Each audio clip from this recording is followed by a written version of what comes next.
once again welcome to this stall. So this DRDO, we are very proud of putting up this stall today. And for this 14th edition of Aero India 2022. So as we can see, we have evolved it as a theme-based stalls, and we have tried to project mainly the systems that is being developed for airborne and aerospace related. We do much more than what we have projected, and this is just gamut of what we have shown relevant to this theme. So with this, we have started from, if you see that, we have UAV and combat systems on one side, with AMCA simulator being one of the star there. That's we have a video wall. We have a video wall. I think another star attraction this time has been the Rustam, which has been tapas streaming. We have been able to show, and that live stream is actually streamed in the star too. And we have got very good response from the media on this feed, and that is first time we are actually showing the capability of the UAV that has been indigenously developed, which was by ADE and many other labs who have associated and developed the systems. So that is my first section, and all the technologies that go in developing the LCA and combat aircraft has been brought in there. Landing gear and other aspects, propulsion and the engine aspects, all those aspects have been brought out. If you come to the, there is an island there where we showcased again propulsion systems and all the airborne surveillance systems, the sensor and which DGECS has been heading, the airborne surveillance suite, again DG Aero cluster, and that is from our lab. We have also from the other side, on the other end of the, we have the Medcos systems from DG Medcos, some of our issues. Then we have another GTRE simulation has been brought out, and this side we have actually brought in all the missile development and also the land and ammunition systems. This is how we have actually covered the entire gamut. Totally, how many products? About 321 products, even including all the small components that is very much indigenously developed and required. Those are actually the, even though they are small, but they are the ones that actually are important as a technology, and we have showcased all of them. And we also tried to have a good anamorphic display and laser show. We also have a photo booth, so that and that I screen is a big attraction. And so it's a big teamwork, and all labs, everyone, all clusters under the guidance of chairman and DG Aero as an Apex committee chairperson has put up this stall for all the users, and there has been a very tremendous response in the last 2 days. I think all will agree with what we have seen. I think I request all others to add. Sir, Gade sir is looking after the engine part of the, sir, this. Yeah, basically I belong to the AS cluster, that is armament and combat engineering.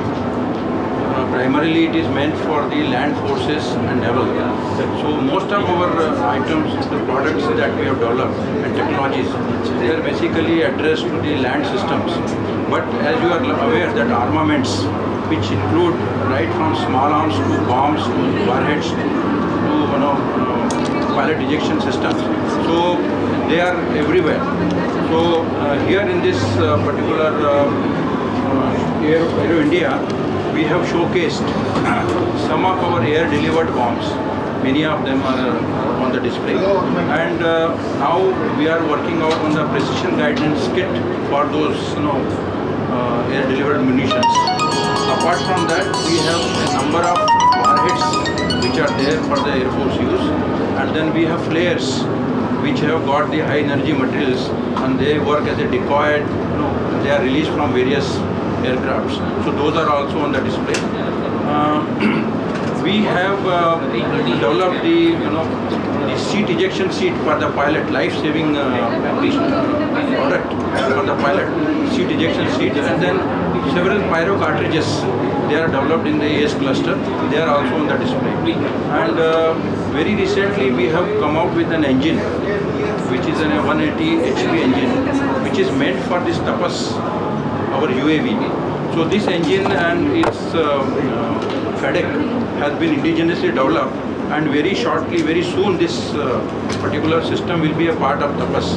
So we will have an indigenous engine for the Tapas in the time to come. And then, Sorry, what's the name of the engine? it is engine name is not there, but it is basically meant for UAV Tapas. So what is the capacity of the engine? 180 HP. 180 HP engine. It has already been flown up to 17,000 feet altitude, and it has worked satisfactorily. Which engine And are you using? as of now, Tapas has got a imported engine, but we are going to replace it with the indigenous. Which country? From which country? That I do not know. I think the Aero Cluster, somebody would be able to tell you. By when would it be replaced, sir? Very shortly, maybe in next 6 months. It will be replaced. So we also have with us Siddiqui sir, who is Director General NSF, Naval Science and Materials. Brief something, sir. Well, I'm nascent to this cluster at this point of time. I just took over and essentially,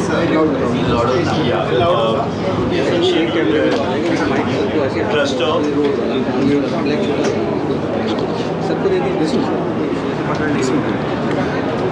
Just hold it. Yeah. The cluster works on the naval systems, and 3 laboratories are working on the naval systems, and 3 laboratories are working on developing the materials for the various of applications. So first, like to give a brief about the materials laboratories, 3 laboratories are there. Defense Metallurgical Research Laboratory, Defense Laboratory Jodhpur, and also the NMRL. So these are the 3 laboratories which are working on the various of materials aspect of it. And Defense Metallurgical Research Laboratory, they are working on a host of material systems development, which is associated not only with the aeronautical, also for the various of the naval applications and also for the land applications like armor and all those deals have been done. And quite a few of indigenization activities have happened inside this laboratory. So be it in terms of developing certain of the discs which are high cost value. When I say discs, these are for the engines which are operating as legacy engines as well for indigenous applications, and these have been indigenized. And apart from that, a host of other new technologies, be it in terms of the radomes technology and all, which are very, very key and critical technologies, these are being developed. And similarly, if we come to the laboratory DL Jodhpur, now as you are all aware that India is launching a 5th generation fighter aircraft program. So one of the major predominant drivers for the 5th generation fighter is stealth technology, which comes from radar absorbing materials, structures, paints and whatnot. So that laboratory, along with a few of my cluster laboratories, are spearheading those efforts. And we had also a program what we called as Stealth Materials and Process program, which was funded by ARNDB, and it has fetched some very good results as a precursor program for developing these technologies to translate into a product framework. So that we are going to launch as a national program for the stealth technologies, which is a highly protective technology anywhere in the world, as you all may be aware who are in the aeronautical domain. So that's one area what we are going to launch as a national program. So apart from coming now to the Naval Systems Laboratory, underwater weapons and whatnot, these are all our areas of work, and the sonars for various of underwater platforms, unmanned autonomous vehicles, underwater vehicles, and all these are the areas. So yeah, that's Can you elaborate upon the stealth a little bit more? What is the stage? What kind of, are you making a... basically if you look at in a broad way, if you look at the stealth comes under various of categories if we talk about. So without going too much into the details, be it oral, visual, then IR and the radar. So radar cross section. These are the 4 broad verticals, and each one needs to be worked upon, and then we need to take the technology levels to a stage wherein we are able to translate that into the So product. is it something about metamaterial, the invisibility? It is of- one aspect of it. Metamaterials form a key aspect in one of the technologies what we Because only two nations have. yeah, quite a bit of activity is going on in some of our academic institutes with respect to this metamaterials what now you just were referring to. Yes, they are going to play a significant role. What is the ratio of localization With respect to in the labs? well, at this point of time, as I mentioned, since just and Sir, when will stealth technology be coming? well, these are evolving very, very critical technologies. Typically, anywhere in the world scenario, if you look at from the time you start seeding these technologies, it's close to about 10 years or so. As I said, we have done quite a bit of work on this, so we should be able to bridge So the gap what soon. kind of, It has to be in the sync with the AMCA, right? So, given the AMCA timeline, where do you see? That is exactly what we are trying to work upon, and that The integration is license, happening. just let me. So, Question answer session can be Yeah. there at the main this thing where he'll show you the software also. I think that will be better because we are facing short time also. We have DG ECS. These things. Okay. Thank you. I think the main theme on which we are working these days in the country is DRDO is going to develop technologies and it will be translated into the systems performance through the industries. That's why in this Aero India, most of our complete finished products are being displayed by industries, and what we are focusing more is on the technologies. Incidentally, I come from electronics, so all my cluster systems are working on electronics, and electronics is like the soul of all the systems. So whether we talk about fighters, whether we talk about ship, we talk about submarines, you talk about aircrafts, talk about tank, everywhere the systems are there. So the paucity of the time, probably I'll touch upon few points. See, one of the prime things which we are doing it is on the radar, which LRD is doing it. Uttam, you might have all heard about that kind of a radar. All along, India was importing radars from various countries. Today, we have developed Uttam, we have flown, we have tested in all class of performances for the weapon classifications, for the tracking, for getting total segmentations and total performance.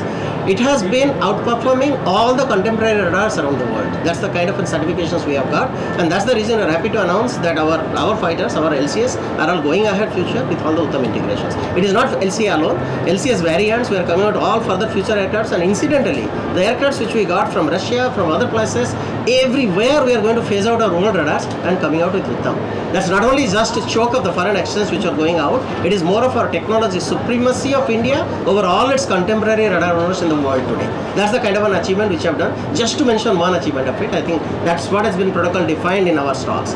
This is about radar, and a class of radars which the fighters require have all been controlled, and I'm very happy to say it's a total industry base which has been developed. It is not only the design, the total supply chain, system integration, LSI, everything has been done on radar. Coming to flip to the other one, see, EW systems, electronics warfare happens to be another systems where over the years, over the decades we are importing. And today, whether you talk about ESM, whether you talk about CSM, whether you talk about RWR, you talk about jammers, the entire fleet of systems have come up, developed by our labs called DLRL, and along with CASTIC, together we are able to develop it up. And today on the various pod firms, distributed firm, internal firm, external firms, all those systems are. This has been tested, this has been qualified. In whether you talk about Jaguar, you talk about LCA, you talk about AMCAR, future, whatever it comes out to be. Today we are ready, self-sufficient in EW system. Sir, Uttam radars, how many we have made? I will come to that. I'll answer all your questions when we demonstrate it. Let me complete the flow. Now today if we talk about the electro-optics, all the kind of pods, all the kind of multi-generation electro-optics which over the years we are importing from Israel and all those countries, you'll be very happy to see 550 mm and 55 kg with 8 sensors. One of the most densely packed electro-optics today of the world has been realized, flown, none other than it has been flown in the Rustam, and all the captures has been done, and most of the captures you people have seen also, and along with a hugely highly bandwidth data link, it has been transmitted back. So today we are completely self-sufficient so that all airborne electro-optic systems are concerned. Light from 35 kg, 25 kg, 55 kg and further down the road. Not only that, in fact when we are talking about the protection of the fighters, it is not one electro-optics which helps. We have to have missile approach warning systems, the wide angle things that from wherever missile approaches we detect them. Those kind of systems we have developed, and that has also been demonstrated here. Infrared search and track systems, again another one which is Leonardo and other countries from where we are importing.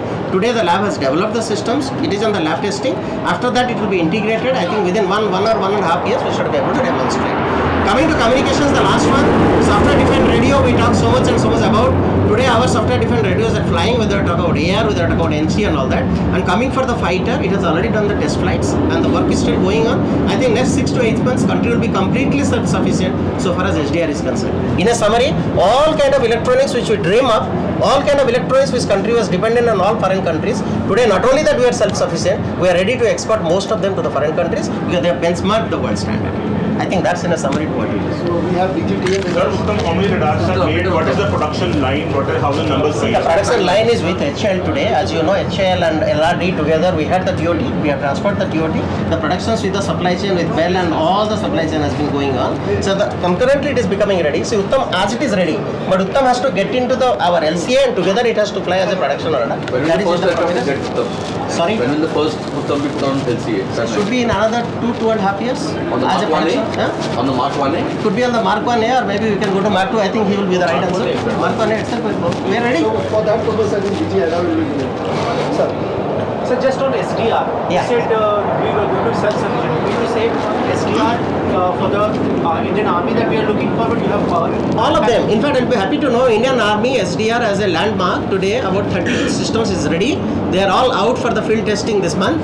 And once this is qualified, nearly hundreds of them will be ordered. Supply chain has been defined. Coming to the fighter, as I said, already on the helicopters we have proven it on the fighters to the voice level. As it comes to the data, MANET and L-band, another I think 4 to 5 months we should be fully ready, and after that no import required, and it will have interoperability. So whichever the SDRs earlier Army Navy has acquired, they will be able to talk to each other, and a complete network of a synergy of SDRs will be developed. Dr. Haribabu Srivastava is So, as you have heard so far, the labs are developing the technologies along with the industry and making the products for today's requirement. But then we cannot stay back on that requirement because tomorrow the technologies will move on, the requirements will move on, and the adversary will also have higher technologies. So what is required for tomorrow, that is where I pitch in. And along with the laboratories, we work out the roadmap for the technologies, we work with the academia, we work with primarily smaller industries, those who are more dynamic than the major industries, the startups, the MSMEs. So all the technologies required for tomorrow's war, tomorrow's defense, they are sort of funded and facilitated by our cluster. I would not go into many technologies because it is for all the clusters that we have, whether it is naval, material, electronics, aero or MCC, everywhere we are pitching in. But just two things I want to tell you. Today in the afternoon, Honorable RM will hand over one product to Indian Air Force, and this is for predictive maintenance of the aircraft.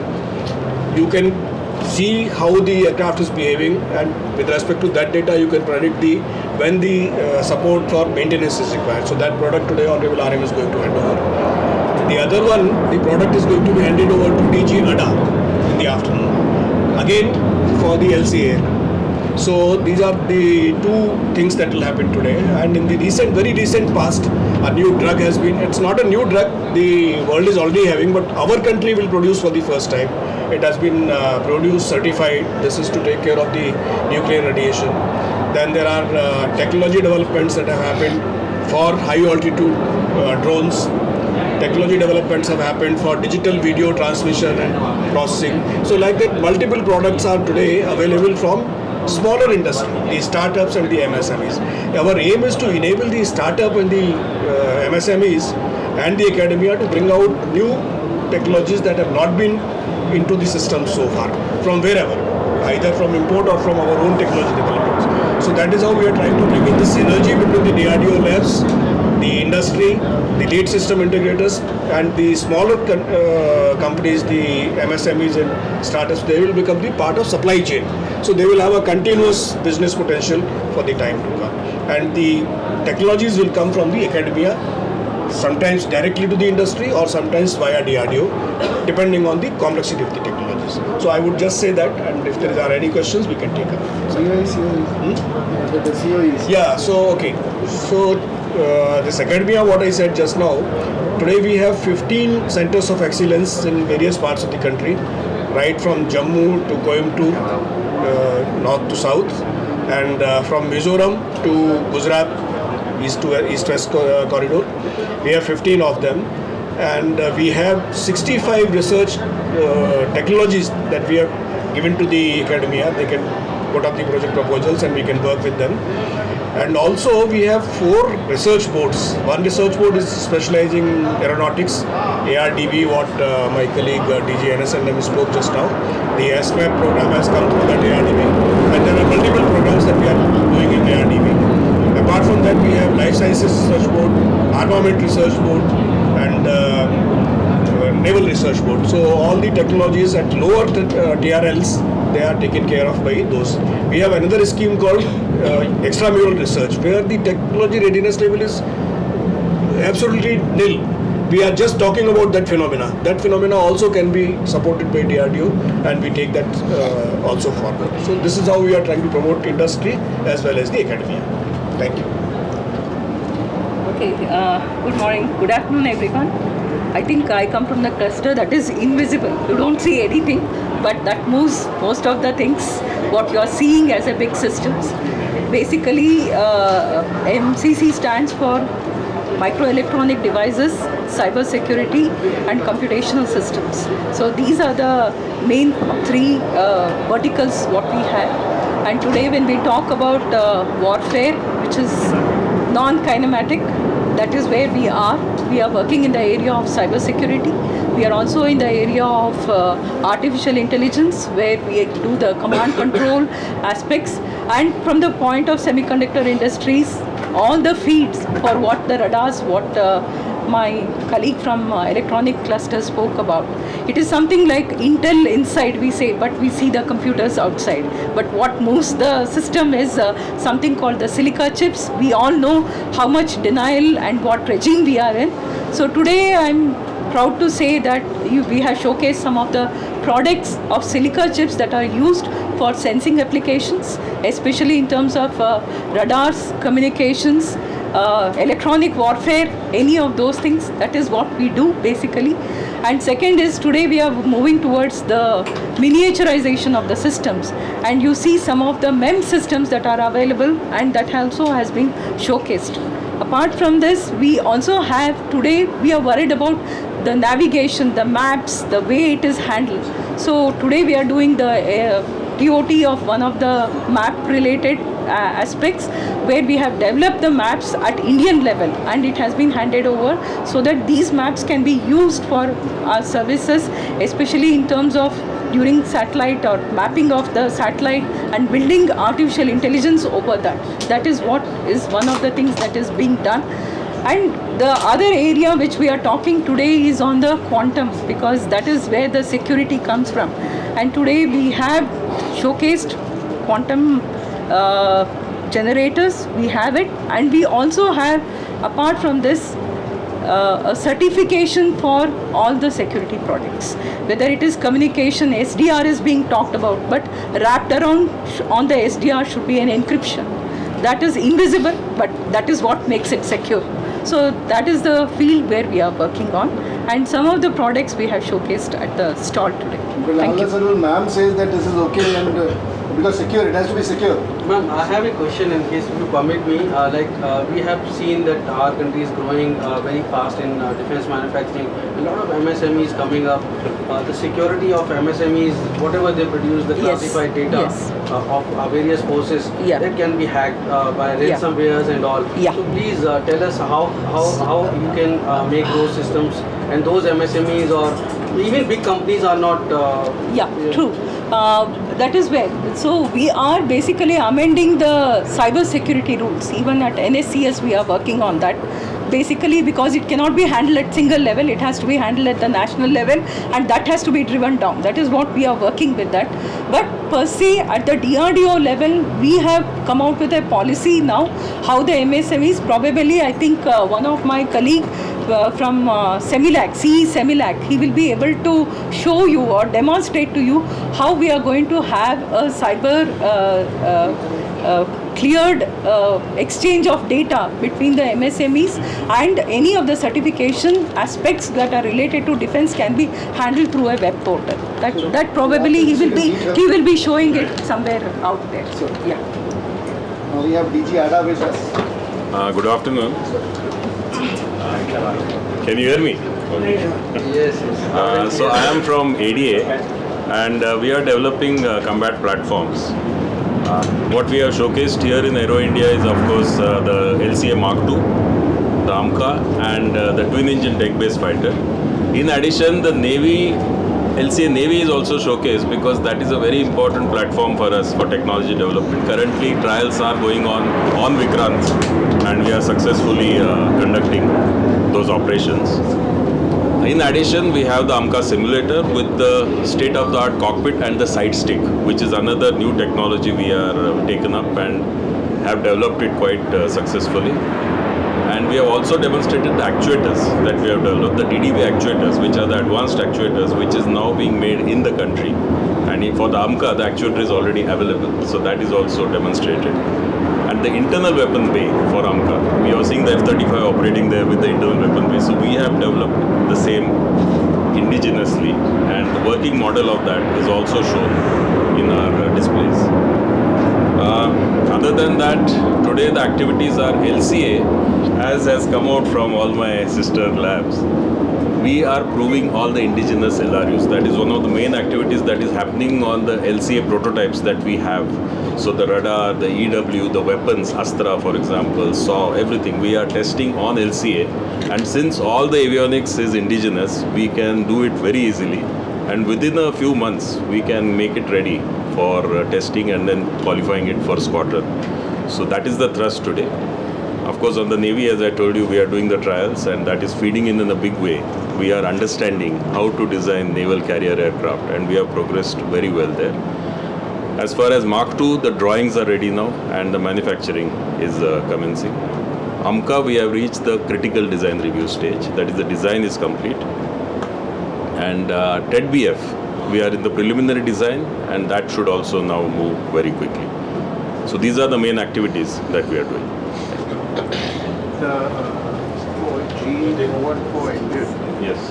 Is it going to be used in the LCA? Yes. That is the primary target. G414 is the engine for LCA Mark. It has been identified. The others, Rolls Royce and all, are also. No. That is a different story. The Mark II always at GE414. This was a global tender that was done in 2012 where GE won the contract against Eurojet. So Mark II always at GE414 and the aircraft is designed around that. So at this stage you can't talk about any other engine. And it will be a 17 ton? 17 and a half. 17 and a half. TED-BF will have the same engine, sir? It is proposed. G414. It's proposed. How far are we from the design of TED-BF? Design, as I said, we are in the preliminary design stage. So the basic design has been completed. Plus inputs are getting fed in from the trials. We are doing around the clock almost in Goa as well as on the carrier. So that is going into it. And the wing folding mechanism has now been finalized. So we are progressing very well and we are trying to take inputs from the other programs. So then the wing fold reduces the payload carrying capacity? No, not really. It can carry payload on the wing folded mechanism. Two missiles can be carried there. Sir, go and have it in the style. Rajalakshmi ma'am wants to say end up with a note. AMCA CDR, system CDR. I started with about the entire thing. Now I would like to just give 2 line briefing on the lab on surveillance systems. So our lab, Center for Airborne Systems, it works on airborne surveillance. So we have delivered the Netra AWNC aircraft to the users. And now we are working on other spectrum of surveillance systems like air-to-ground surveillance, air-to-sea surface and passive surveillance. So we can see all the aircraft models and the team will be there to explain. Thank you. 2026 first flight. And then by about 30 months.